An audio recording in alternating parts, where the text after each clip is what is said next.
कहानी की शुरुआत में हमें हमारा हीरो दिखाया जाता है जो खाने की तलाश में सुपरमार्केट जा रहा था। लेकिन बदकिस्मती से उसी सुपरमार्केट में एक गुंडे ने हमला कर दिया था। हमारा हीरो भी अपनी जान बचाने के लिए वहाँ से भागने लगता है, लेकिन तभी उसने देखा कि ये गुंडा तो इन लड़कियों को मारना चाहता है। हमारा हीरो उस गुंडे को पकड़ लेता है और उन लड़कियों को भागने को कहता है, लेकिन इन सब के चक्कर में वो चाकू हमारे हीरो को लग गया था। वो गुंडा डर के वहाँ से भाग जाता है। वो लड़कियाँ उसकी मदद करने आती हैं, लेकिन अब तक बहुत देर हो चुकी थी। और फिर अचानक हमारे हीरो की आंखें खुलती हैं। वो अपने आप को एक महंगे से रूम में पाता है। वो सोचता है कि शायद ये हॉस्पिटल है, लेकिन यहाँ तो नर्स ने मेड जैसे कपड़े पहने हुए हैं। वो हमारे हीरो को होश में देखते ही उससे चिपकने लगती हैं। लड़कियां हैंडसम लड़कों का फायदा उठाने का कोई मौका नहीं छोड़ती और फिर एक और औरत उसे अपने सीने से चिपका लेती है। हीरो हमारा सीधा था, वो कुछ नहीं कहता क्योंकि उसे मजा आ रहा था। तभी हमारे हीरो की नजर शीशे पर जाती है। वो उंगली करते हुए पूछता है कि ये बच्चा कौन है। अपने आप को बच्चे के रूप में देखकर वो पागल होने लगता है। जी हाँ दोस्तों, ठीक समझा है आपने। हमारे हीरो का रीइंकार्नेशन हुआ है इस नई दुनिया में चैन के रूप में, और ये मॉमी हमारे हीरो चैन की मॉमी है। हमें पता चलता है कि हमारी मम्मी का बेटा एक हफ्ते से सो रहा था और आज इसको होश हमारे हीरो के रीइंकार्नेशन की वजह से आया है। और इन सब बातों को हमारा हीरो भी समझने की कोशिश कर रहा था। खैर, उसे इस बात की खुशी थी कि उसने उन लड़कियों को बचा लिया। वैसे हमारे हीरो ने रियलाइज किया कि इस बार उसका रीइंकार्नेशन एकदम मालदार परिवार में हुआ है। जब वो वहाँ चीजों को ऑब्जर्व कर रहा था, तभी उसकी मेड अंदर आ जाती है। जब वो अपने हथियार की लंबाई देख रहा था, मेड को लगा कि चैन ने पैंट में सुसु कर दिया है। वो उसका कच्छा उतार देती है। अपनी इज्जत जमीन पर यूं पड़ी देख चैन चिल्ला देता है। चैन को बिल्कुल छोटे बच्चे जैसा ट्रीट किया जा रहा था, जो कि उसे ये बिल्कुल पसंद नहीं है। लेकिन अब तक उसे इस दुनिया की और अपनी इस नई जिंदगी की काफी जानकारी हो गई है। उसका पूरा नाम चैन फॉल सिल्फोर्ड है, जो कि 3 साल का छोटा सा बच्चा है। उसके पिता गैरम और उसकी माँ का नाम सारा है। इस दुनिया में उसकी एक बड़ी बहन भी है, रीने, जो कि उससे 2 साल बड़ी है। सारा गैरम की दूसरी बीवी है और उसकी पहली बीवी का नाम मारिया है, जिससे गैरम को 2 बच्चों का सुख प्राप्त हुआ है। गैरम एक हाई रैंकिंग नोबल है जिसके पास खुद की आर्मी है। उसका काम विदेशी हमलों से किंगडम की रक्षा करना है और वो जंगल में मौजूद मॉन्स्टर्स पर भी नजर रखते हैं। हाँ, इस दुनिया में मॉन्स्टर मौजूद हैं, ये सुनते ही चैन एक्साइटेड हो जाता है। सिल्विया बताती है कि हमें घबराने की जरूरत नहीं है। लोगों की सुरक्षा के लिए एडवेंचरर उनसे लड़ते हैं। इस दुनिया में एडवेंचरर भी हैं, ये सुनकर चैन और भी एक्साइटेड हो जाता है। कुछ ऐसे भी एडवेंचरर्स होते हैं जो मैजिक को भी यूज कर सकते हैं। इतना सब कुछ सुनने के बाद अब चैन भी मैजिक यूज करना चाहता था। इस दुनिया ने चैन का चैन चुरा लिया है। उसने फैसला कर लिया है कि वो इसी दुनिया में रहेगा। वैसे भी वो जिस दुनिया से था वहाँ उसका कोई नहीं बचा। उसके परिवार के आखिरी सदस्य, उसके दादा भी खत्म हो गए हैं। अब उसके पास ऐसा कोई नहीं जिन्हें वो मिस कर सके। खैर, इसके कुछ देर बाद हम गैरम को देखते हैं, जो कि ये देख हैरान है कि उनका बेटा चैन, जो कि 3 साल का है, वो लिख सकता है। अब आखिर उसका शरीर ही तो बच्चे का है, दिमाग तो अभी भी हाई स्कूल के बच्चे का है। चैन वहाँ बोलता है कि सिल्विया पढ़ाने में बहुत अच्छी है, जो सुनते ही सिल्विया खुशी के मारे रोने ही लग गई थी। लेकिन अचानक उसके पेरेंट्स को डाउट होने लगता है कि अचानक चैन ने पढ़ना कैसे शुरू कर दिया है। जब से वो होश में आया है, तब से वो काफी अजीब बर्ताव कर रहा है। सिल्विया चैन को अजीब बर्ताव करता देख परेशान होने लगती है। उसे लगा कि वो भूखा है तो उसने बोतल ही ठूस दी। किसी तरह चैन बोलता है कि वो तो बस इस दुनिया को और जानने की कोशिश कर रहा है। ये सुन के उसके फादर गैरम भी इम्प्रेस होते हैं, तो इस मौके का फायदा उठा के चैन भी अपने पिता से मैजिक और किंगडम की हिस्ट्री की किताबों को पढ़ने की परमिशन मांगता है। उसके पिता तो मान गए थे, लेकिन चैन की बहन कहती है कि वो भी तैयार नहीं है। हमें पता चलता है कि इस दुनिया में मैजिक यूज करने के लिए पहले पर्सन को बैप्टाइज होना पड़ता है और बंदा बैप्टाइज 5 साल की उम्र में ही होता है। इसके बिना कोई भी मैजिक यूज कर ही नहीं सकता। लेकिन जब चैन अपने रूम में मैजिक यूज करने का ट्राई करता है तो वो कर पा रहा था। उसी वक्त रूम में सिल्विया आ जाती है। हालांकि चैन ने अपना हाथ वक्त पर पीछे कर लिया था। खैर, सिल्विया के जाने के बाद चैन एक बार फिर ट्राई करता है, लेकिन इस बार जादू उसके हाथों से बेकाबू हो गया था। लेकिन फिर से सिल्विया के देखने से पहले वो अपने आप को कंट्रोल कर लेता है। वो तो चली गई थी, लेकिन उसकी बहन कमरे में घुस आई थी। वो चैन को बड़े डरावने तरीके से देख रही थी, जैसे उसके आगे चैन की असलियत सामने आ गई है। रिने कहती है कि उसे सब पता चल गया है। चैन किताबों से बाहर की दुनिया के रहस्यों को जानने की कोशिश कर रहा है। चैन यहाँ जानबूझ के घबराने की एक्टिंग करता है, पर वो अंदर से खुश था कि रिने ने कुछ नहीं देखा। उस दिन के बाद से रिने हर दिन चैन के पास आने लगी। उसने अपने भाई को अपने देश एसफोर्ड के 3 साल पुराने इतिहास के बारे में सिखाया, जिससे हमें इस किंगडम के पहले राजा के बारे में पता चला, जो शुरू में एक एडवेंचरर था। उस पहले किंग का नाम था यूया। इस दुनिया में चैन का इंटरेस्ट बढ़ता ही जा रहा था जब उसे पता चला कि इस दुनिया में डॉफ, बीस्टमैन, एल्फ और फ्लफी चीजें भी हैं। वो तो अभी तुरंत इस दुनिया को बाहर से देखना चाहता था। अब इसी तरह 2 साल बीत जाते हैं और चैन के बैप्टाइज होने का वक्त आ गया था। हमारा हीरो 5 साल का हो गया है और बहुत ही क्यूट हो गया है। अब इसके बाद चैन को बैप्टाइज करने के लिए टेम्पल ले जाया जाता है। आज पहली बार चैन ने बाहर की दुनिया देखी है।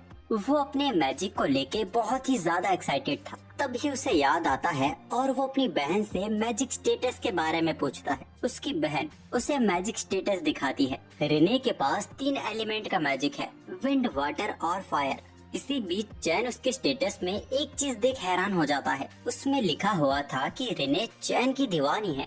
रिने उस चीज को छिपाने लगती है और गुस्सैल नजरों से चैन से पूछती है क्या उसने कुछ देखा। चैन अपनी ओर से पूरी कोशिश कर रहा था कि रिने को कुछ न पता चले। सारा बताती है कि रिने को गॉड ऑफ मैजिक से लेवल 2 की प्रोटेक्शन मिली है। जितना ताकतवर प्रोटेक्शन उतना ज्यादा ताकतवर मैजिक होता है और मैक्सिमम लेवल 5 है। फाइनली चैन का वो वक्त आ गया था जब 7 गॉड्स के आशीर्वाद के साथ चैन को उसका मैजिक एलिमेंट मिलने वाला था। चैन के साथ बैप्टाइज करने की सेरेमनी शुरू की जाती है। प्रीस्ट 7 पिलर्स ऑफ गॉड्स के सामने कहता है, चैन शिलफोर्ड, ये बच्चा 5 साल का हो गया है। इसे वो रास्ता दिखाओ जिसे इसको चुनना चाहिए। अचानक गॉड की मूर्ति से हंसी की आवाजें गूंजने लगती है। फिर अचानक गॉड की मूर्ति से तेज रोशनी निकलने लगी, जिसको देख सब हैरान हो गए। अचानक चैन अपने आप को 7 गॉड्स के सामने पाता है। गॉड कहते हैं, हमने इस दिन का काफी वक्त से इंतजार किया है काजुया। यहाँ चैन, जिसका पिछली दुनिया में नाम काजुया था, वो सोचता है उसे तो ये बताया ही नहीं गया था कि बैप्टाइज करने के लिए गॉड सीधा उससे मिलने आएंगे। पर असल में तो कहानी बिल्कुल ही अलग है। ज़ेनम द गॉड ऑफ क्रिएशन, जिसने इस दुनिया को बनाया है, वो आज कैन के रिनकार्नेशन के रहस्य से पर्दा उठाने वाले थे। रिमे, जो गॉड है डेथ और पुनर्जन्म की, वो बताती है कि काजुया की डेथ तो होने ही नहीं वाली थी। अगर उस दिन काजुया उन लड़कियों को बचाने की कोशिश नहीं करता, तब वो गुंडा फिसलकर गिरने वाला था और फिर आसपास के लोग उस पे काबू कर लेते। मतलब कि काजुया को तो कुछ करने की जरूरत ही नहीं थी, वो तो बिन मतलब की मौत मारा गया। काजुया को बहुत ही बुरा लग रहा था क्योंकि वो सब करने के लिए बहुत हिम्मत चाहिए थी, पर क्योंकि काजुया ने किसी की जान बचाने की कोशिश में अपनी जान गंवाई, इसीलिए गॉड ऑफ अर्थ ने रिक्वेस्ट की उसकी रिनकार्नेशन की इस दुनिया में, जिसके बाद इस जादू की दुनिया में उसका पुनर्जन्म हुआ चैन के रूप में। पर अब रिमे उससे माफी मांगती है कि कोई कारणवश चैन को अपने पुराने जन्म की यादें वापस याद आ गई। चैन उन्हें माफी मांगने से मना करता है क्योंकि उसकी याददाश्त याद आने के कारण उसकी बहुत मदद हुई। इसकी वजह से वो जल्दी लिखना और मैजिक यूज करना सीख पाया। अब वो एक खुश जिंदगी जी रहा है अपने नए परिवार के साथ। वो रिमे को शुक्रिया करता है उसकी यादें वापस करने के लिए। गॉड ऑफ मैजिक हिरिनो को चैन काफी पसंद आया। वो उसे अपनी प्रोटेक्शन देती है। जिनोम भी चैन को अपनी प्रोटेक्शन देते हैं। गॉड ऑफ वॉर सारनोस भी उसे अपनी प्रोटेक्शन देते हैं, जिससे चैन की फिजिकल स्ट्रेंथ और मार्शल आर्ट्स बेहतर होती चली जाएगी। गॉड ऑफ टेक्नोलॉजी ग्रिम भी उसे अपनी प्रोटेक्शन देते हैं, जिससे उसका विज्ञान का ज्ञान बेहतर होगा। पैनम गॉड ऑफ कॉमर्स भी उसे अपनी प्रोटेक्शन देते हैं, जिससे वो एक व्यापारी की तरह सही फैसले ले पाएगा। इसके साथ वो एक आइटम बॉक्स का भी यूज कर सकता है। गॉड ऑफ अर्थ बेला भी उसे अपनी प्रोटेक्शन देती हैं। वो कहती हैं कि उनकी प्रोटेक्शन थोड़ी खास है, इसीलिए वो चैन को सब कुछ ट्राई करने को कहती हैं। अब सभी गॉड की प्रोटेक्शन मिलने के बाद जिनोम कहता है, अब यहाँ से जाने के बाद चैन अपने स्टेटस में सबकी प्रोटेक्शन को देख पाएगा। ये कहते हुए पता नहीं क्यों जिनोम हंसे जा रहा था। खैर, इसके बाद चैन को वापस भेज दिया जाता है। यहाँ प्रीस्ट कहता है उसने गॉड की मूर्तियों को इतना चमकते हुए कभी नहीं देखा। गैरम को भी समझ आ रहा था कि कुछ तो अलग हुआ है। वो अपने बेटे को स्टेटस दिखाने को कहता है। उस बुढ़ाओ की हंसी से चैन को भी समझ आ गया था कि कुछ तो गड़बड़ है। वो नंबर 2 का बहाना बना के वहाँ से भाग जाता है और कोने में जाके अपना स्टेटस खोलकर देखता है तो उसकी फटके हाथों में आ जाती है। उसकी हैरानी, उसे सभी गॉड्स की तरफ से लेवल 10 की प्रोटेक्शन मिली थी, जो इस दुनिया की लिमिट से हद से ज्यादा है। चैन को भी समझ आ रहा था कि वो अपने स्टेटस को किसी को दिखा नहीं सकता। वो कोई तरीका सोचने लगता है कि वो अपने स्टेटस को कैसे छिपा के रखे। तभी उसे गॉड ऑफ लाइफ का एक मैसेज मिलता है। वो बताते हैं कि स्टेटस कॉन्सूल मैजिक यूज करके वो अपने स्टेटस को छिपा सकता है। चैन खुश हो जाता है, जिसके बाद वो अपने परिवार के बीच बैठा हुआ था उसका 5th बर्थडे सेलिब्रेट करने के लिए। वहाँ फिर से चैन के स्टेटस के बारे में बात उठती है। वो खुशी के साथ सबको अपना स्टेटस दिखाता है। चैन का स्टेटस देखते ही सब हैरान हो गए थे। उसके पास एक की नहीं बल्कि 7 गॉड की प्रोटेक्शन थी। उसका मैजिक पावर भी रॉयल मेज से भी हद से ज्यादा था। चैन गधा था जो वो इसको तो फिक्स करना भूल ही गया। गैरम चैन को अपना स्टेटस किसी को भी दिखाने से मना करते हैं, क्योंकि इतना ताकतवर होना ये बहुत बड़ी बात थी। अगर किंगडम को ये पता चला तो वो इसे एक खतरे की तरह ले सकते हैं। चैन उनकी बात को मान लेता है और अपने रूम में जाके फैल जाता है। वहाँ अपने रूम में उसे एक समनिंग बुक मिलती है। वो सोचता है कि अब वो फाइनली एक गद्देदार एनिमल को समन कर पाएगा। मौके का फायदा उठा के चैन समनिंग मैजिक यूज करता है और एक फ्लफी एनिमल को समन करने लगता है। लेकिन उसने गलती से एक मॉन्स्टर को समन कर दिया था जो बिल्कुल भी क्यूट नहीं था। अचानक उस वक्त रिने और कैटगर्ल वहाँ से गुजर रही थी। वो मॉन्स्टर उन पे हमला करने वाला था। चैन उन्हें बचाने की कोशिश करता है लेकिन पिट जाता है। लेकिन पिछले जन्म की तरह वो यहाँ भी इन दोनों लड़कियों को बचाना चाहता था। फाइनली वो एक स्पेल क्रिएट करता है और उस मॉन्स्टर को वापस भेज देता है। रिने अपने भाई को पकड़ के रोने लगी थी। उन दोनों को लग रहा था कि चैन मरने वाला है। चैन को भी लग रहा था कि वो इस जन्म की भी अपनी आखिरी सांसें गिन रहा है। लेकिन वो गधा बिल्कुल ठीक था और सही सलामत था। ये देख रिने की आंखों में आंसू आ गए थे कि उसका भाई बिल्कुल ठीक है। चैन भी खुश था कि इस बार उसकी वजह से कोई नहीं रो रहा है। उसे लगता है कि शायद इस दुनिया में वो लोगों की मदद कर सकता है। अगले दिन कैन को वहाँ के लोगों के सामने लाया जाता है और क्योंकि चैन गैरम का तीसरा बेटा है, इसीलिए वो उसकी संपत्ति का हकदार नहीं हो सकता। लेकिन वो उसे ये मौका देते हैं कि वो अपने फ्यूचर को चुन सकता है। चैन बोलता है कि वो दुनिया घूमना चाहता है, वो बहुत कुछ सीखना चाहता है और लोगों की मदद करना चाहता है। वो कहता है कि वो सबके चेहरे की मुस्कान की रक्षा करना चाहता है। वो एक एडवेंचरर बनना चाहता है। इसके बाद हम वापस से गॉड का सीन देखते हैं, जहाँ रीमे जेनोम से पूछती है क्या चैन को लेवल 5 से ज्यादा की प्रोटेक्शन देना ठीक फैसला था। जेनोम कहते हैं कि लेवल 10 भी काफी नहीं है। 16 की उम्र तक चैन को पूरी कंट्री का सबसे ताकतवर इंसान बनना होगा। जेनोम कहते हैं कि वो वक्त बहुत जल्द आएगा जब उन्हें चैन की ताकत की जरूरत पड़ेगी। यहाँ गैरम अपने बेटे का सपना पूरा करने के लिए उसके लिए ट्यूटर रखने का फैसला करते हैं। अब पूरे दिन चैन इसी को लेकर एक्साइटेड था कि उसका ट्यूटर कैसा होगा, क्या वो विच होगी या फिर कोई गॉब्लिन होगा। तभी सेल्विया उसे चिल्लाकर बताती है कि उसके नए टीचर आ गए हैं। एक्साइटमेंट में चैन टेलीपोर्टेशन मैजिक का यूज करता है, पर गलती से नीचे की जगह उसने हवा में ही टेलीपोर्ट कर लिया था, जिस कारण वो अपने नए टीचर के गद्दों में जाके फंस जाता है। उसकी टीचर माफी मांगती है और कहती है कि माफ करना बच्चे, लेकिन मैं अभी दूध नहीं दे पाती हूँ। चैन के लिए 2 ट्यूटर को हायर किया गया है। पहली डी रैंक की बहुत ही शर्मीली एडवेंचरर मिली और दूसरी तरफ है नीना, जो सिर्फ अपना नाम ही बताती है। मिली उसे डांटते हुए कहती है कि नोबल्स के सामने तमीज से पेश आओ। असल में नीना एक एल्फ है। गैरम उन दोनों से कहते हैं कि आप दोनों चैन के ट्यूटर हैं। चैन भी बोलता है कि आप दोनों को इतना फॉर्मल होने की जरूरत नहीं है। ये सुन के मिली को बड़ी राहत मिलती है। खैर, आज से ही चैन की ट्रेनिंग शुरू होने वाली थी। सबसे पहले उसको तलवार चलाना सिखाया जाएगा। मिली उससे कहती है कि वो तलवार चला कर दिखाए, वो उसे ऑब्जर्व करेगी। अब चैन जैसे ही तलवार चलाना शुरू करता है, मिली ये देख हैरान हो जाती है क्योंकि चैन उससे भी बेहतर तलवार चला रहा था।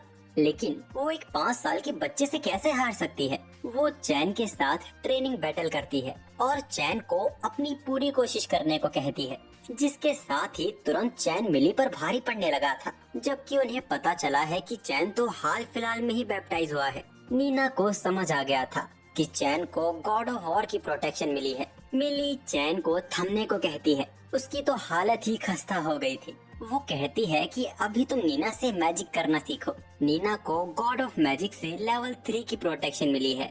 नीना पहले बेसिक से शुरू करने वाली थी, तभी चैन सभी एलिमेंट्स को यूज करते हुए उसे बताता है कि उसने तो ये सब पहले ही किताबों से सीख लिया है। एक 5 साल के लड़के ने ये सारे मैजिक बिना मंत्रों को पढ़े यूज किया। यही नहीं, वो सारे एलिमेंट को यूज कर पा रहा है। नीना इस पे यकीन नहीं कर पा रही थी। रॉयल मेज भी सभी एलिमेंट को यूज नहीं कर पाते और इतनी ताकत से तो बिल्कुल भी नहीं। चैन के मैजिक ने दीवार में होल कर दिया था।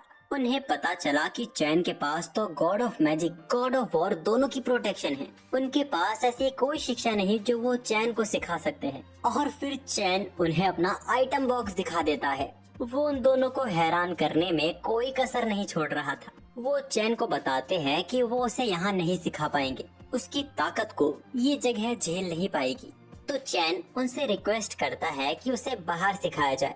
वो बताता है कि बैप्टाइज के वक्त के अलावा वो कभी बाहर नहीं गया है। मिली और नीना गैरम से इस बारे में बात करते हैं। वो उसे बताते हैं कि कैसे चैन ने बिगनर लेवल के मैजिक और स्वॉर्डमैनशिप को सरपास कर दिया है, और अगर वो उसे हाई लेवल का मैजिक सिखाएंगे तो उन्हें डर है कि चैन पूरे मैंशन को तबाह कर सकता है। असल में तो गैरम को भी इस बात का डर था, लेकिन पहले ही दिन ये हो जाएगा उसने इसकी उम्मीद नहीं की थी। वो उन्हें चैन को बाहर सिखाने की परमिशन दे देते हैं, लेकिन कुछ शर्तों के साथ। शर्त ये थी कि चैन को शाम होने से पहले वापस आना होगा, ज्यादा दूर नहीं जाएगा और उससे अपनी लिमिट्स का पता होना चाहिए। अब गैरम की बात मान के वो लोग मैंशन से ठीक ठाक दूर आ जाते हैं। नीना चैन को एक पत्थर पर ताकतवर हमला करने को कहती है। चैन इसकी शुरुआत आग की दीवार से करता है। वो हमला सभी की सोच से भी हद से ज्यादा ताकतवर था। ये हाई लेवल के मैजिक से भी आगे का मैजिक था। लेकिन हैरानी तो दोनों को इस बात की हो रही थी, इतना ताकतवर मैजिक यूज करने के बाद भी चैन को कोई थकान महसूस नहीं हो रही है, जो कि दर्शाता है कि चैन के पास इनसेन अमाउंट का मैजिक चाकरा है। अचानक मिली चैन को शांत कर देती है और उसे सतर्क रहने को कहती है। उनके ऊपर इंसानों के दुश्मन किलर रैबिट का हमला होता है। वो मिली के हमले से बच के चैन पे हमला कर देता है। चैन ने भी उसको डॉज करके एयर बुलेट से उसे खत्म कर दिया था।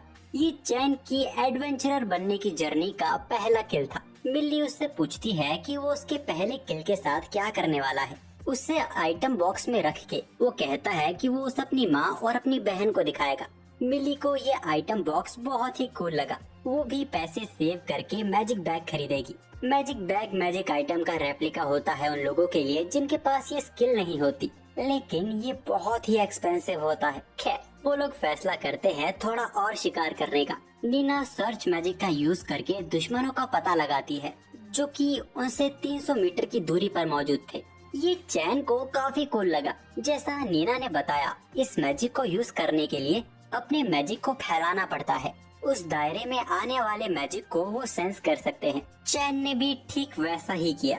वो अपने 300 मीटर दायरे में 4 किलर रैबिट्स को महसूस कर पा रहा था। नीना हैरान हो जाती है। इस मैजिक को कोई भी पहली कोशिश में ही यूज नहीं कर पाया।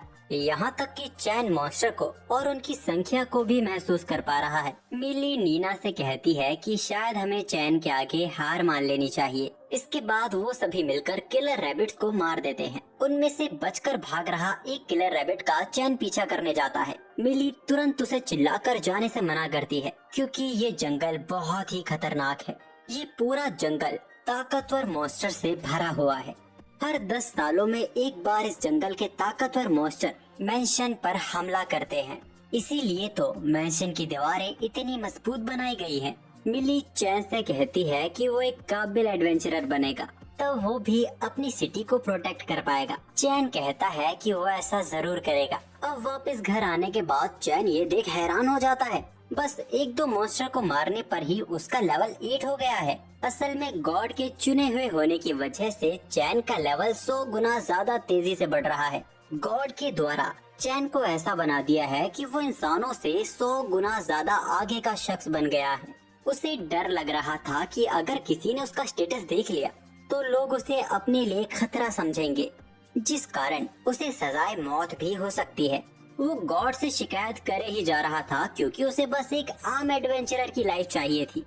अगले दिन मिली और नीना चैन की ट्रेनिंग से पहले गिल्ड जाते हैं। चैन की काबिलियत देखने के बाद कुछ ऐसे मॉन्स्टर्स का पता करने के लिए जो थोड़े से ताकतवर हो। गिल्ड की रिसेप्शनिस्ट एक ह्यूमन डॉग थी जो बताती है कि किलर रैबिट से थोड़े ताकतवर वुल्फ होते हैं, लेकिन उनका पूरा झुंड खतरनाक हो सकता है। जब रिसेप्शनिस्ट रूबी को पता चला कि ये सब नोबल के बेटे चैन के लिए पूछा जा रहा है तो वो अचानक से घबरा जाती है और फॉर्मल होने लगती है। अब मिली और नीना को एक बच्चे के साथ देख एक एडवेंचरर उन दोनों का मजाक उड़ाने लगता है कि बस उन दोनों के पास बेबी सिटिंग का ही मिशन बचा है। वो मिली को इस बेबी सिटिंग के मिशन को होल्ड पे छोड़कर वो मिली से कहता है कि चलो हम कुछ क्रेजी करेंगे। जब उन्होंने मना किया उससे बर्दाश्त नहीं हुआ। वो एक सी रैंक का एडवेंचरर है और ये लोग डी रैंक के, उसका तो सीधा सीधा इन पर हक बनता है। दो एडवेंचरर मिली को पकड़ लेते हैं, जिसके बाद वो नीना को गलत तरीके से छूने जा रहा था। चैन उसका हाथ पकड़ता है और उसे पटक देता है। वो खुले सांड जैसा पागल हो गया था। चैन अपने मार्शल आर्ट से उसे एक बार फिर गिरा देता है। अब उसने एक बच्चे के आगे तलवार उठा ली थी, लेकिन चैन उसके हर एक हमले से बड़े कमाल तरीके से बच रहा था। यहाँ तक कि वो तलवार को बस 2 उंगलियों से ही रोक देता है और उस सी रैंक के एडवेंचरर को गिल्ड से बाहर फेंक देता है। बाकी 2 एडवेंचरर ने नीना के आगे चक्कू तान कर चैन को डराने की कोशिश की, लेकिन चैन उन दोनों को भी बाहर फेंक देता है। नीना चैन को गले लगा लेती है और उसे शुक्रिया कहती है उन्हें बचाने के लिए। वो कहती है कि अगली बार वो उसे प्रोटेक्ट करेगी। मिली ये देख हैरान थी कि चैन के पास मार्शल आर्ट्स की भी स्किल है, जिस पर वो बोलता है कि उसने ये किताबों से सीखा है। अब ऐसे ही हर दिन की चैन की ट्रेनिंग के साथ 3 साल पूरे हो जाते हैं। नीना और मिली का ट्यूटर बनने का कॉन्ट्रैक्ट भी कंप्लीट हो गया था। चैन उस खतरनाक जंगल में अपने आप को टेलीपोर्ट करता है और उस जंगल में ब्लड ओग्रे और अर्थ ड्रैगन को मार के अपने आइटम बॉक्स में कैद कर लेता है। चैन के ये ताकतवर हमले मैंशन से साफ दिखाई दे रहे थे। सभी को लगने लगा कि मॉन्स्टर्स का वापस हमला होने वाला है। तुरंत जंगल की ओर आर्मी को भेजा जाता है। उस आर्मी को गैरम लीड कर रहा था। चैन तो अपना काम करके तुरंत वहाँ से निकल गया था, पर उसका रुमाल वहीं रह जाता है। अब जब आर्मी वहाँ पहुँचती है तो उन्हें कोई मॉन्स्टर नहीं मिलता, बल्कि एक बहुत बड़े हमले का एक निशान दिखता है। यहाँ क्या हुआ ये सबकी समझ से परे था, पर तभी गैरम की नजर चैन के गिरे वहाँ रुमाल पर पड़ती है। इसके अगले दिन आज चैन की ट्रेनिंग का आखिरी दिन था। चैन ने अपने दोनों ट्रेनर को सरपास कर दिया है और अब उनके गुड बाय कहने का वक्त आ गया है। मिली चैन के पास आती है और कहती है कि वो ग्रेजुएट हो रहा है। इन 3 सालों में उसने वाकई कई कमाल किए हैं। चैन भी उनका शुक्रिया अदा करता है और तोहफे के तौर पर उसने उन दोनों के लिए मैजिक बैग बनाया है। रेड वाला मिली के लिए जो कि ब्लड ओग्रे से बना है और ग्रीन वाला अर्थ ड्रैगन से। एक बार फिर चैन ने उन दोनों की बत्ती गुल कर दी थी। ब्लड ओग्रे और अर्थ ड्रैगन को ए रैंक की पार्टी तक नहीं हरा पाई थी और चैन ने ये अकेले कर दिखाया। चैन कहता है कि ये मैजिक बैग उसने बनाया है, इसीलिए इसमें ज्यादा होल्ड नहीं हो पाएगा। ये बस लगभग गैरम के पूरे मेंशन को ही स्टोर कर सकता है। मिली हैरान हो जाती है। उसे तो बस ऐसा बैग चाहिए था जो 2 घोड़ा गाड़ी को होल्ड कर सके। चैन से गलती से नेशनल ट्रेजर क्लास का मैजिक बैग बन गया है और अगर ये लोग इतने एक्सपेंसिव मैजिक बैग को लेके घूमेंगे तो कई लोग इसको छीनने उनके पीछे आ सकते हैं। चैन कहता है कि ऐसा हो ही नहीं सकता, क्योंकि उनके और चैन के अलावा इस बैग का वजन दूसरों के लिए बहुत ही ज्यादा होगा।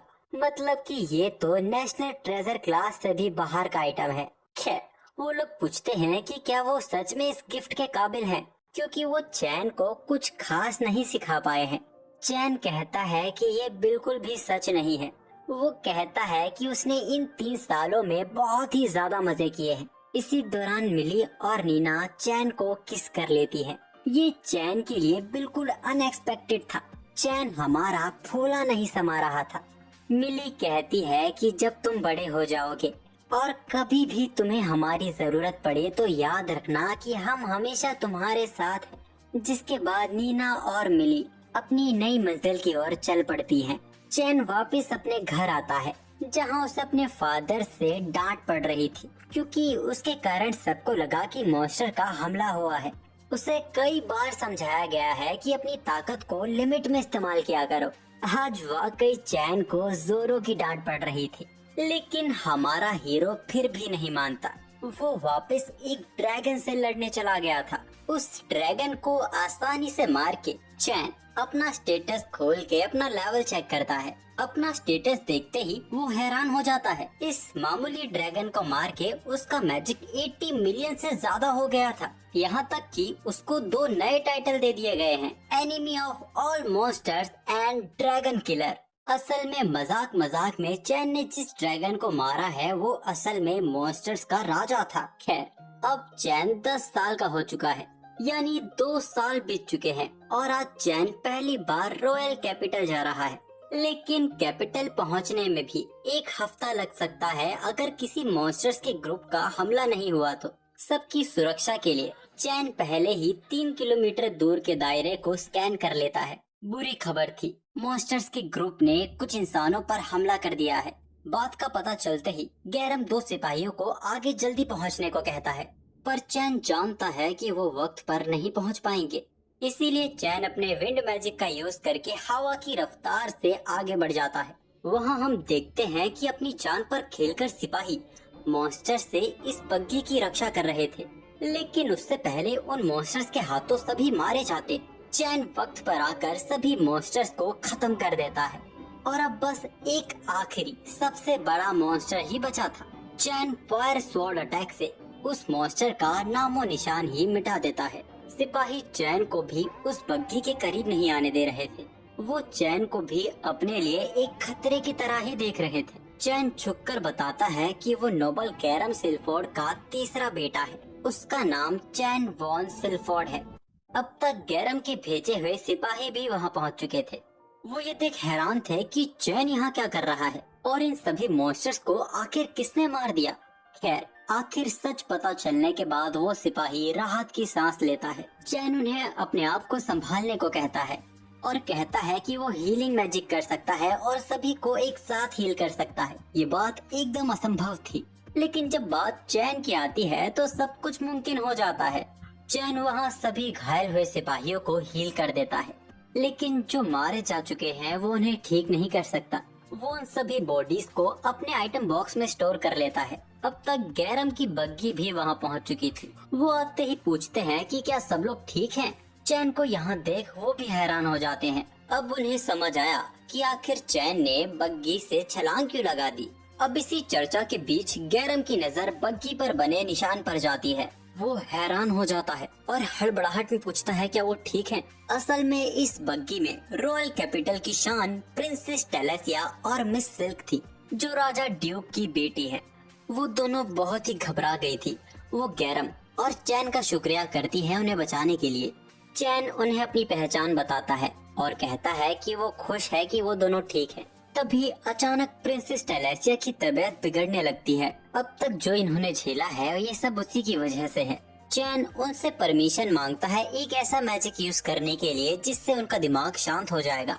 चैन वहाँ रिलैक्स मैजिक का यूज करता है, लेकिन उस मैजिक से तो कुछ और ही हो रहा था। इससे उन्हें अच्छा तो लग रहा था, लेकिन अब वो दोनों चैन के लिए पागल होने लगती हैं। वो दोनों चैन के काफी क्लोज आने लगती हैं और चैन की छोटी तलवार की तारीफ करने लगती हैं। उस तलवार के लिए दोनों के बीच में लड़ाई तक होने लगी थी और देखते ही देखते वो दोनों चैन को अपने साथ रॉयल कैपिटल ले जाती हैं। बेचारे गैरम को तो पता ही नहीं चला कि अभी यहाँ क्या हुआ। बग्गी काफी बड़ी थी, फिर भी वो दोनों चैन से चिपकी पड़ी थी और किसी न किसी बहाने से वो दोनों चैन को गलत तरीके से छूने की कोशिश करे जा रही थी। टेलेसिया चैन से कहती है कि मुझे प्रिंसेस न कहकर टेलेस बुलाओ। सिल्क भी उसे उसके नाम से बुलाने को कहती है। वो दोनों अपनी नशीली आंखों से आखिर चैन को मजबूर कर ही देती हैं। तभी एक सिपाही उन्हें बताता है कि वो लोग रेनोमा टाउन पहुंचने वाले हैं। चैन उससे पूछता है कि आपने सब कुछ देख लिया, जिस पर वो हाँ कहता है। रेनोमा पहुंचने के बाद भी वो लोग चैन को अपने से दूर नहीं होने दे रहे थे। वो तो चैन को उनके साथ ही रात बिताने को कहती है। तभी वहाँ गैरम बीच में आता है और कहता है कि ऐसा नहीं हो सकता। प्रिंसेस कहती है कि ये हमारी सुरक्षा का सवाल है, अगर रात में हमें कुछ हो गया तो।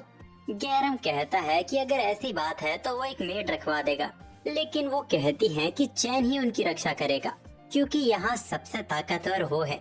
आखिर में प्रिंसेस की जिद को मान ली जाती है, लेकिन चैन की शर्त थी कि रूम बड़ा होगा और तीनों बेड एक दूसरे से डिस्टेंस में होंगे।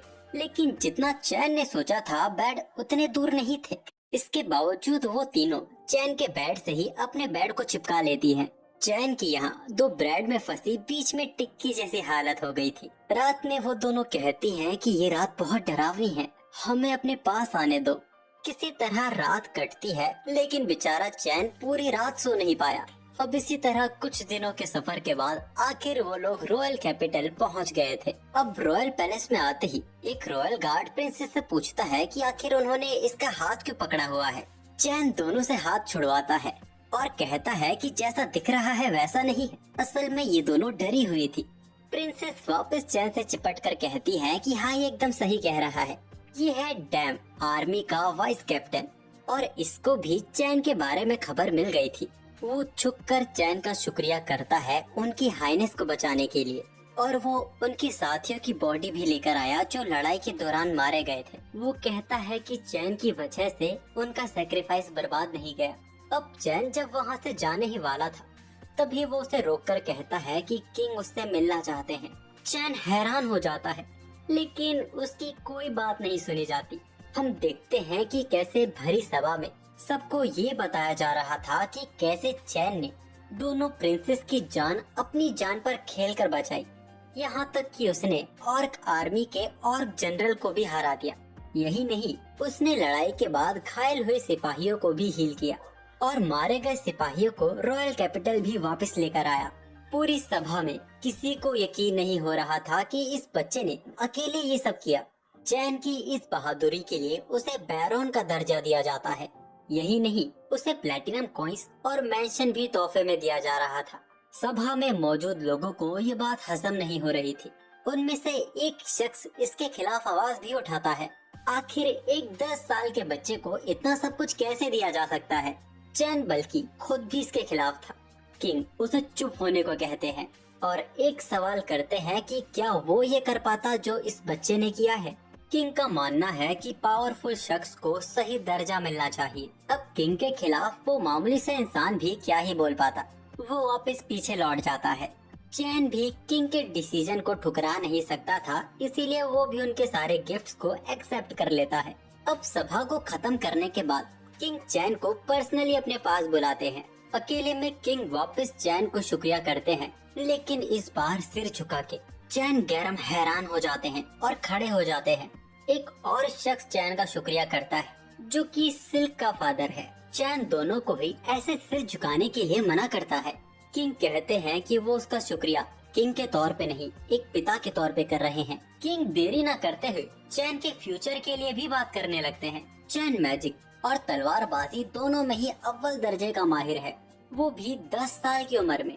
वो कभी नहीं चाहेंगे कि ऐसा टैलेंट उनके किंगडम से बाहर कहीं जाए।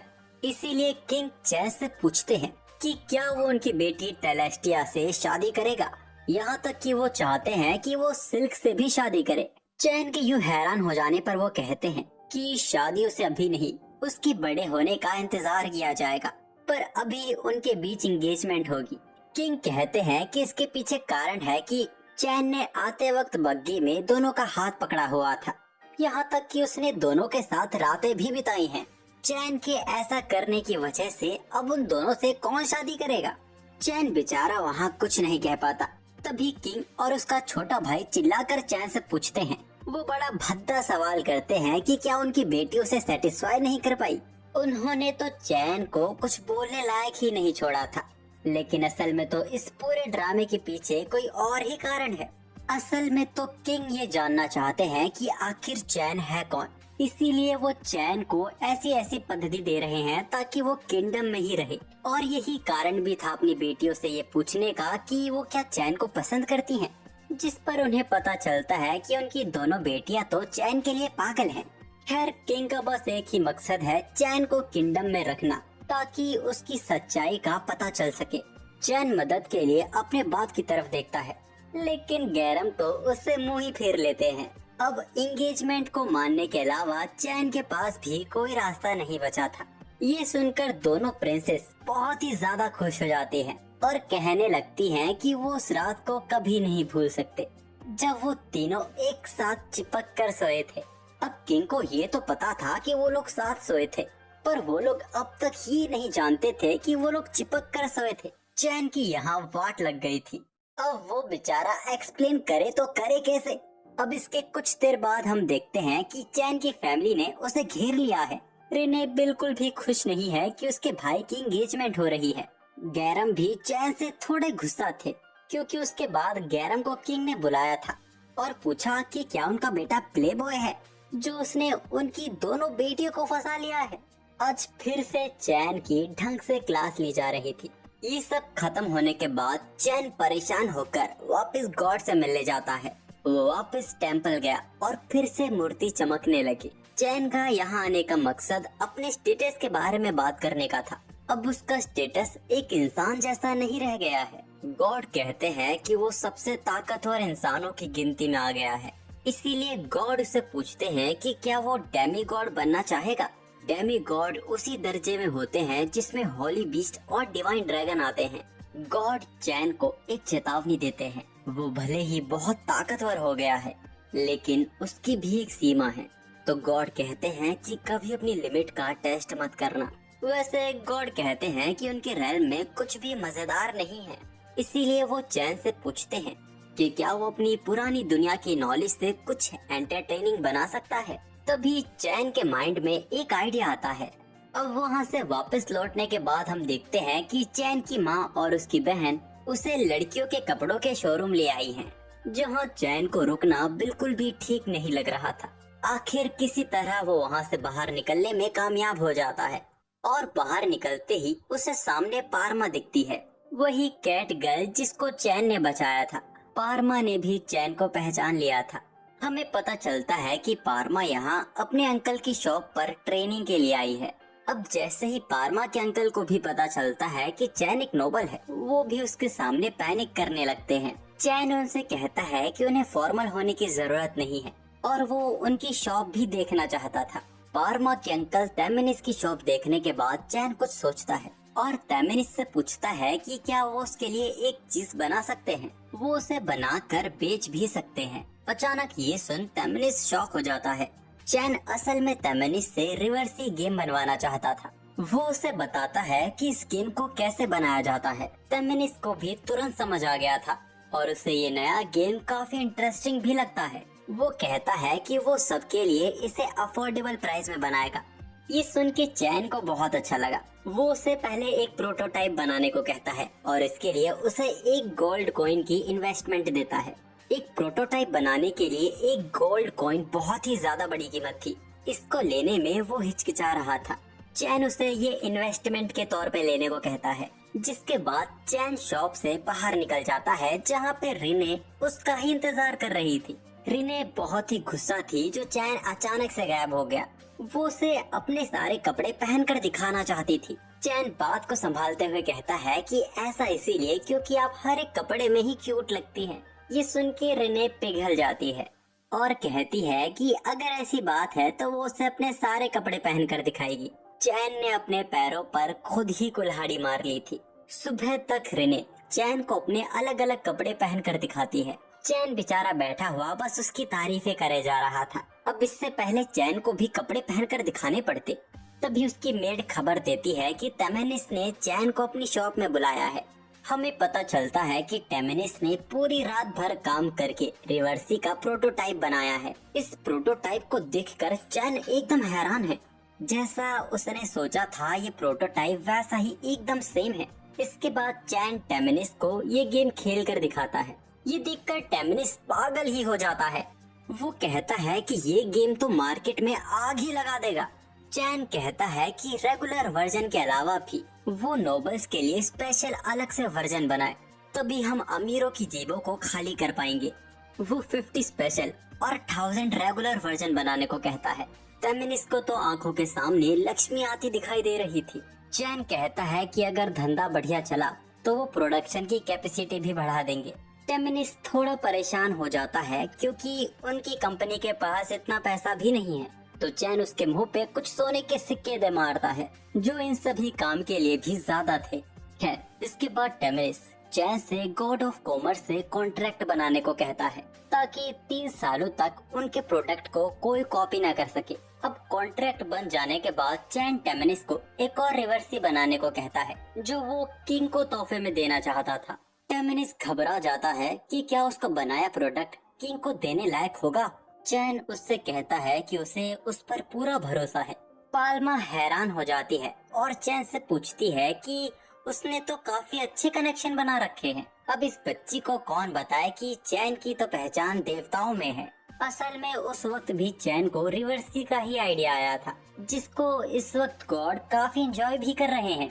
अब चैन के वापस घर लौटते ही सिल्विया परेशान होने लगती है क्योंकि चैन अभी तक यहाँ है और कैसल में उसकी आज पहली पेशी शुरू होने वाली थी। चैन को तुरंत रियलाइज होता है आखिर वो इसी काम के लिए तो वो यहाँ आया था। वो वहाँ से तुरंत रॉयल कैपिटल के लिए निकलता है।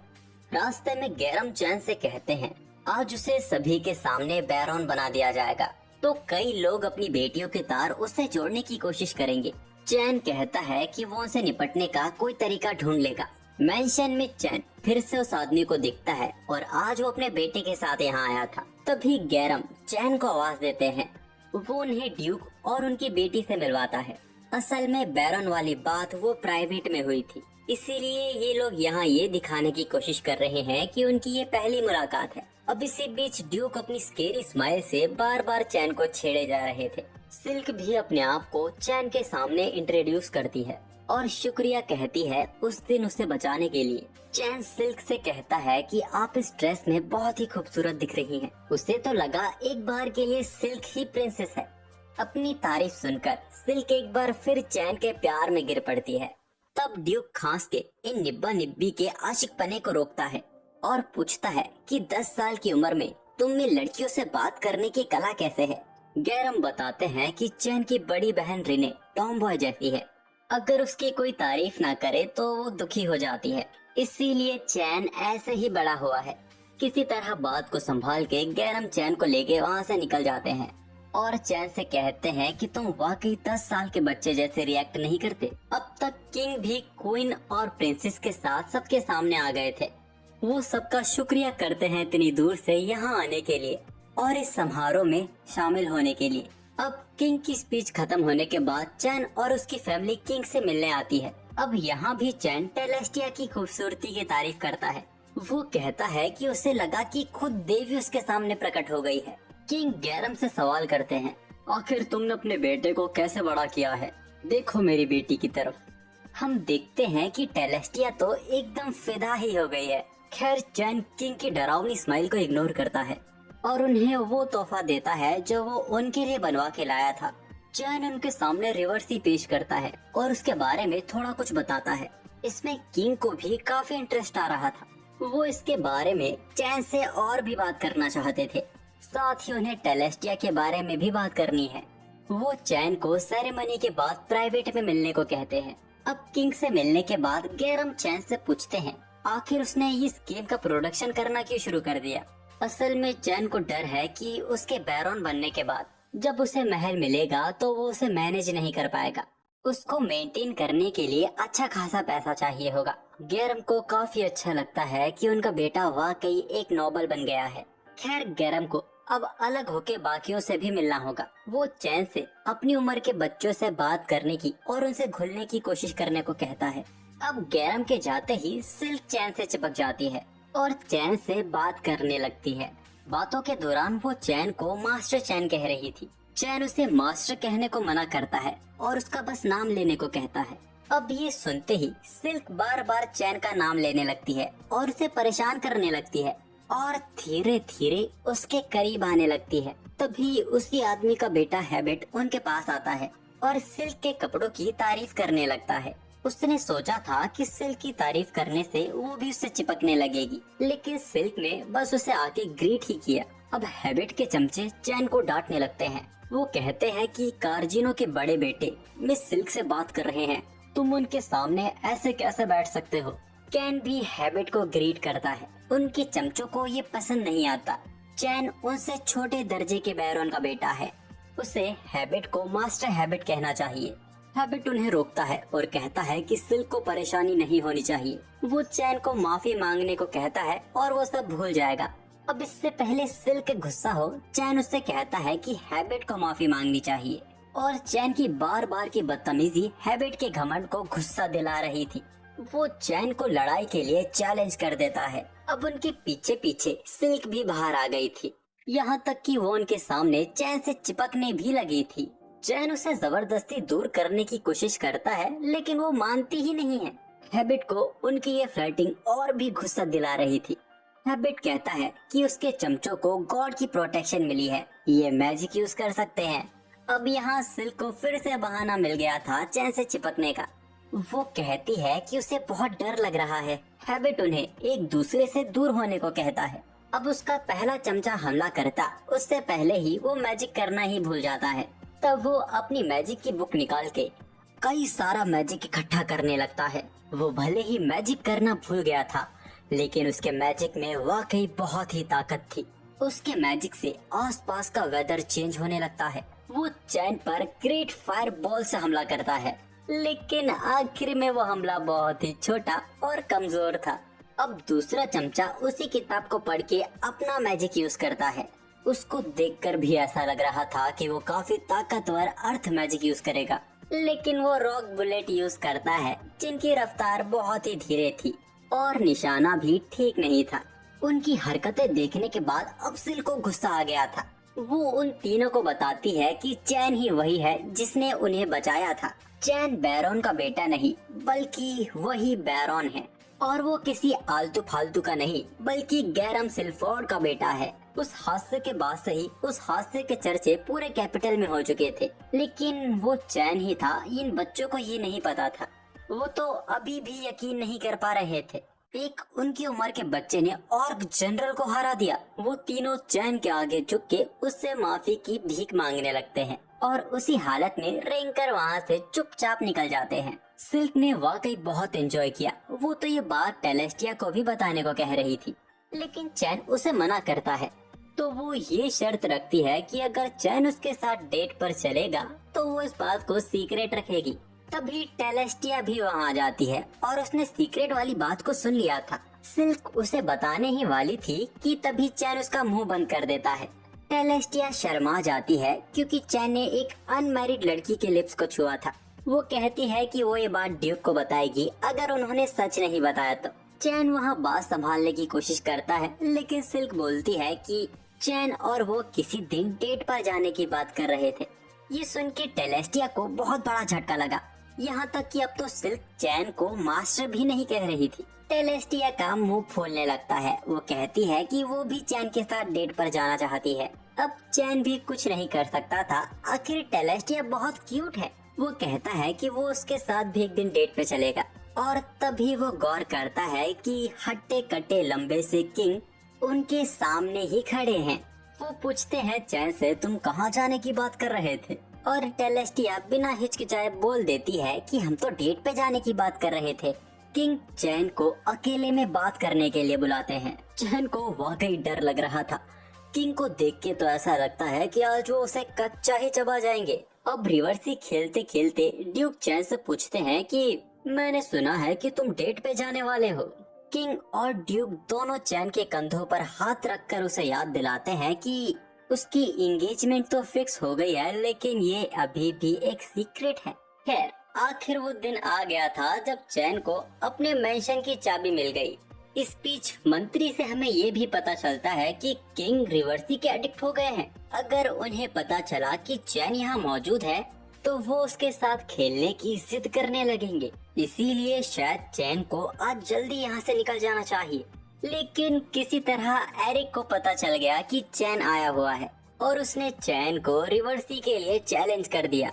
अब एरिक को देख मंत्री भी जिद करने लगता है और इसी तरह कई लोग वहाँ इकट्ठा हो गए थे चैन के साथ रिवर्सी खेलने के लिए। इसके कुछ देर बाद हम देखते हैं कि चैन अपने मैंशन को ढूंढते ढूंढते एक खंडर तक जा पहुँचता है और यही वो मैंशन था जो किंग ने चैन को दिया था। देखकर ऐसा लगता है जैसे पुरखों की जमीन पर जिस पर कई वक्त से काम ना हुआ हो वो चैन को चेप दी है। इस बड़े से मैंशन में वाकई बहुत काम होना बाकी है, लेकिन बात यहाँ चैन की हो रही है। वो क्लीन और रिपेयर मैजिक से पूरे मैंशन को नया जैसा कर देता है। कुछ देर में सिल्विया और बाकी मेट्स भी आ गई थी जिनको चैन ने बुलाया था।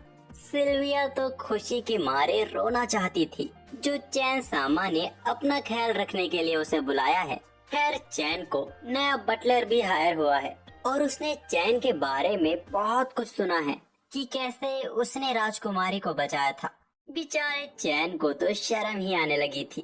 खैर सिल्विया कहती है कि हम अपना काम तुरंत शुरू कर देते हैं, लेकिन जब सारी मेड पूरे मैंशन में फैलती हैं उसकी सफाई के लिए, उन्हें पूरे मैंशन में कहीं धूल मिलती ही नहीं है। चैन माफी मांगता है कि उनके आने से पहले उसने ही सब मैजिक से साफ कर दिया।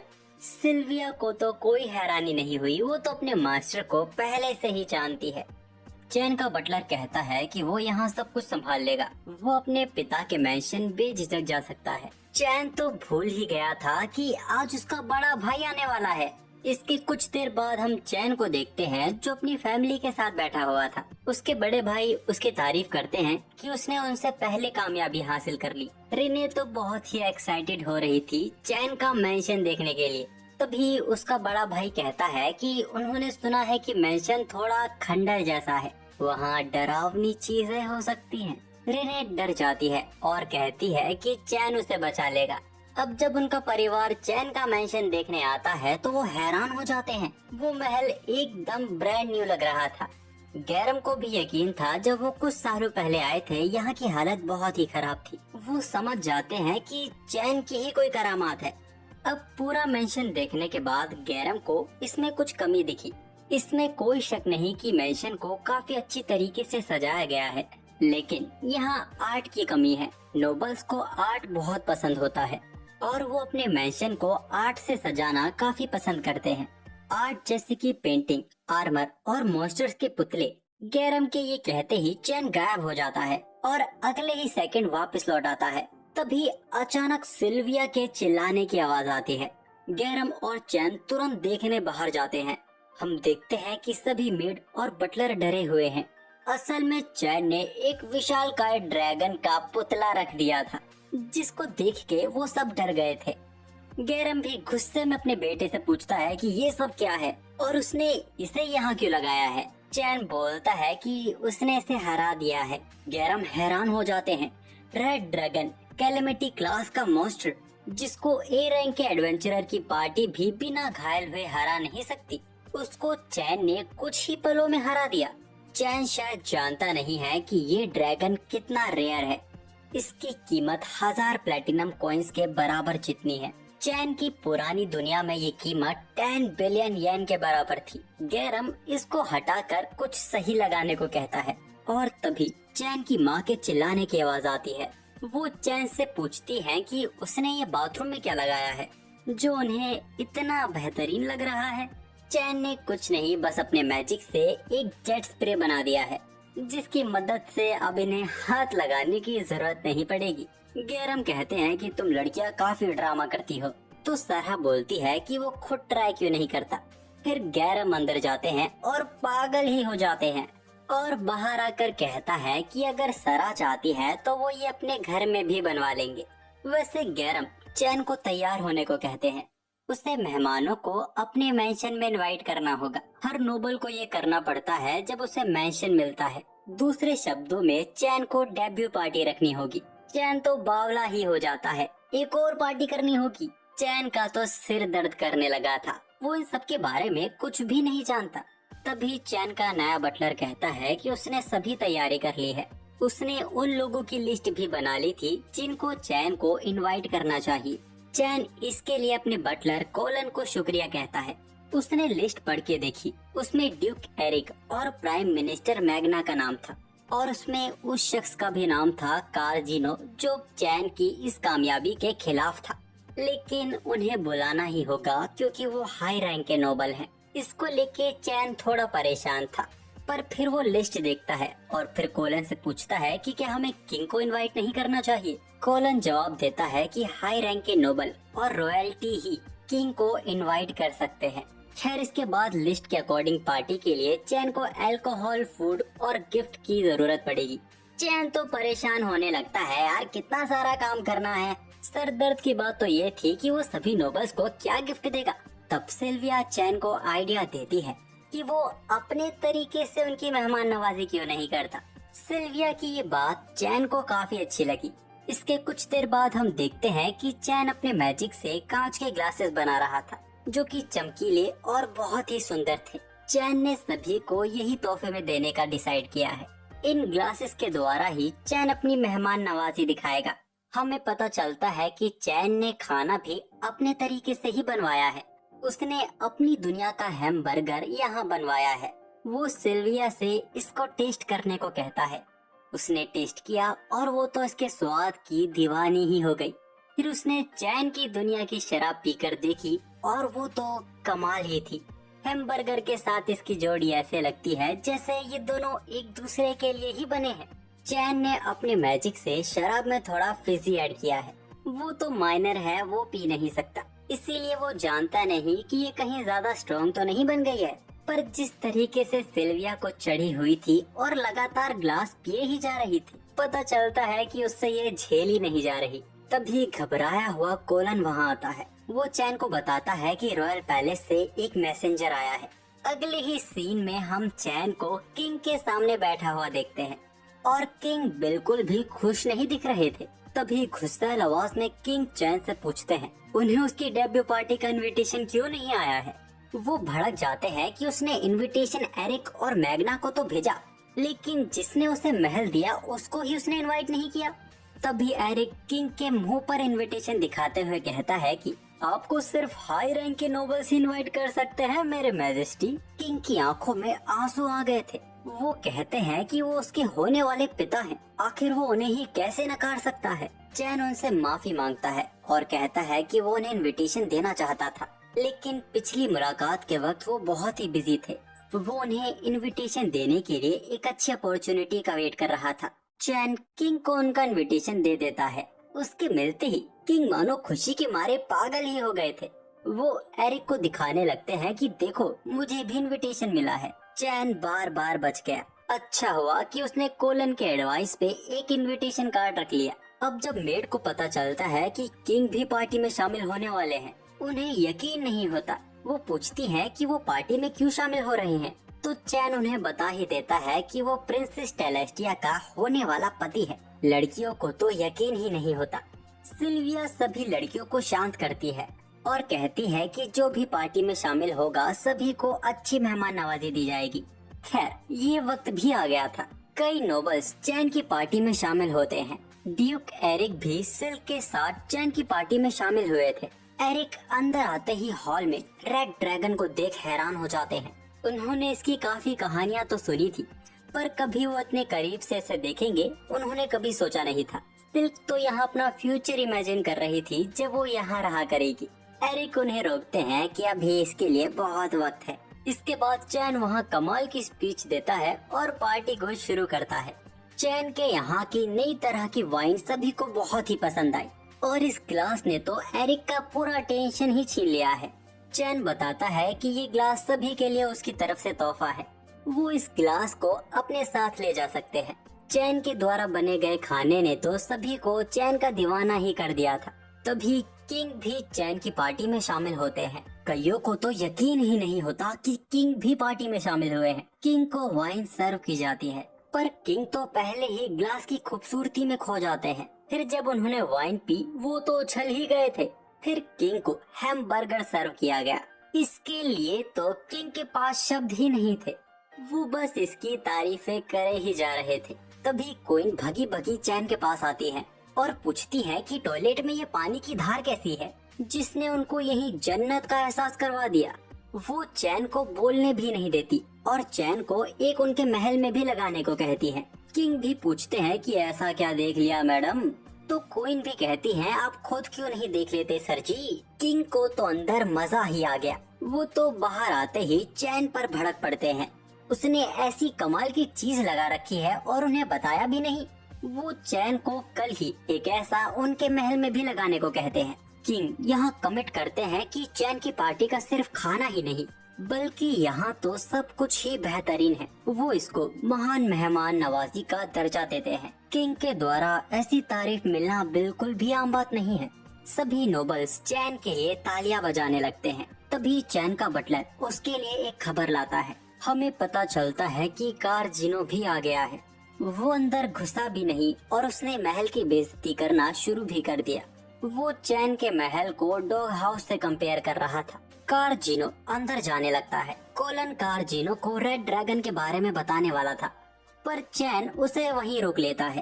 अंदर अचानक रेड ड्रैगन को देख कारजिनो जमीन पर फैल गया था। चैन उससे माफी मांगता है और कहता है कि ये तो बस डेकोरेशन के लिए है। कारजिनो गुस्से में बोलता है कि तुम्हें मुझे ये पहले बताना चाहिए था।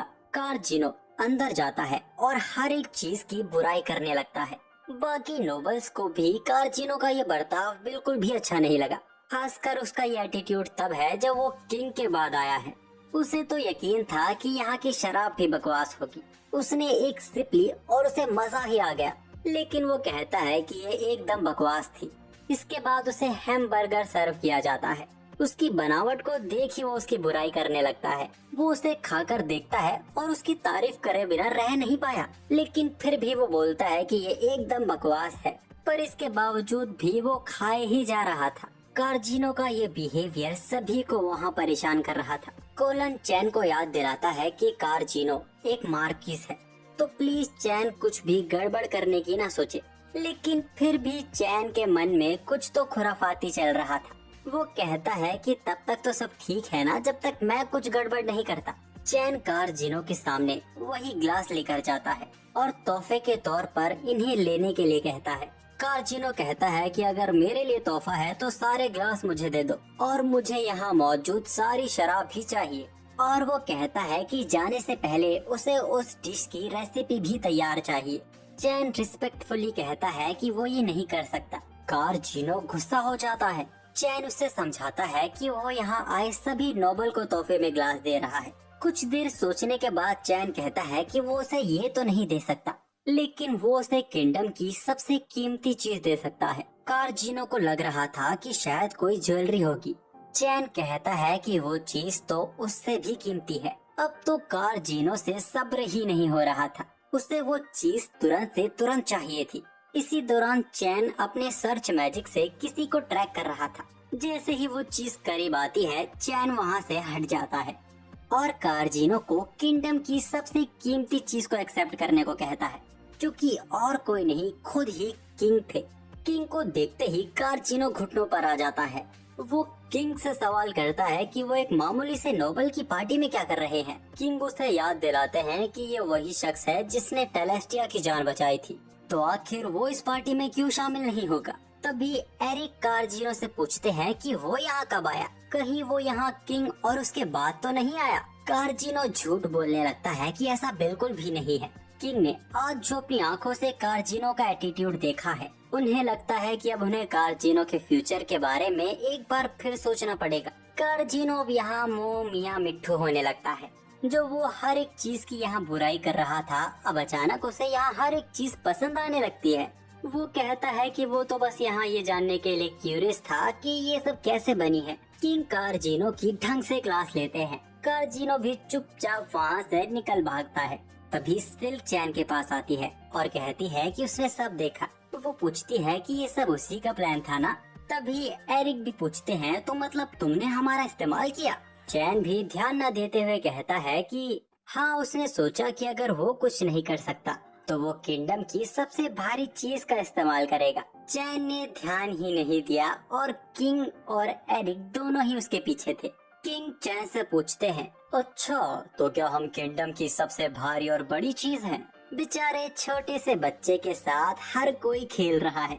इसके बाद भी किंग चैन को प्राइवेट में ले जाकर और डांट लगाते हैं। वो कहते हैं कि उन्होंने अपने होने वाले बेटे से कभी ऐसी उम्मीद नहीं की थी।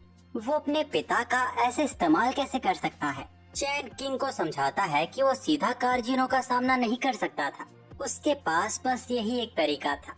और तभी चैन वहाँ हल्का सा हंस पड़ता है, जिसके बाद किंग और भी भड़क जाते हैं। किंग ने लगातार 2 घंटों तक चैन को डांट लगाई। उनका लेक्चर खत्म होने के बाद मैग्ना चैन को एडवाइस देता है कि वो थोड़े बहुत मॉन्स्टर्स मटेरियल को यहाँ छोड़ सकता है। इसी काम के लिए चैन डाइम को ढूंढता है। डाइम को भी मैग्ना से खबर मिल चुकी थी। वो चैन को बड़ा वेपन रूम दिखाता है, जहाँ वो अपने मॉन्स्टर मटेरियल को रिलीज कर सकता है। चैन डाइम से माफी मांगता है क्योंकि ये जगह उसके लिए छोटी है। डाइम हैरान हो जाता है और पूछता है कि क्या वो सारे ही रेड ड्रैगन जैसे हैं। चैन कहता है कि इतना भी कुछ खास नहीं, उसके पास एक अर्थ ड्रैगन है। डाइम की तो सिट्टी पिट्टी गुल हो जाती है क्योंकि ए रैंक की एडवेंचरर पार्टी भी उसे नहीं हरा सकती। डाइम कहता है कि अगर ऐसी बात है तो वो इस पूरी जगह को यूज कर सकता है। और अगले ही पल चैन वहाँ मॉन्स्टर्स का ढेर लगा देता है और कहता है कि वो ये सब रख सकते हैं। डाइम को तो यकीन ही नहीं होता कि चैन ने इन सबको अकेले हराया है। वो चैन से पूछता है कि कहीं वो हीरो तो नहीं या फिर वो भगवान का कोई दूत है। चैन हैरानी के साथ बोलता है कि ऐसा कुछ भी नहीं है, वो बस एक आम बच्चा गैरम का बेटा है।